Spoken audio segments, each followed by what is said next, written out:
JDU प्रवक्ता नीरज कुमार ने बंगाल की मुख्यमंत्री ममता बनर्जी के उस बयान पर प्रतिक्रिया दी है जिसमें उन्होंने कहा था कि बंगाल के साथ साथ बिहार भी जलेगा। इस पर जेडीयू प्रवक्ता ने कहा कि बिहार को जलाने की सोच रखने वालों के मंसूबे पूरे नहीं होंगे।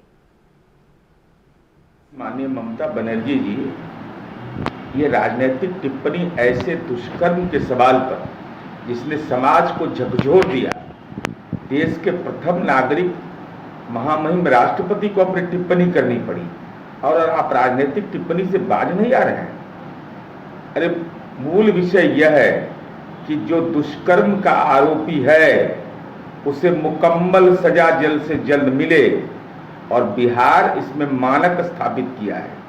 ऐसे मामले में अररिया में घटना हुई थी, चंद घंटे के अंदर पूरी न्यायिक प्रक्रिया पूरी करके उसको आजीवन कारावास की सजा मिली।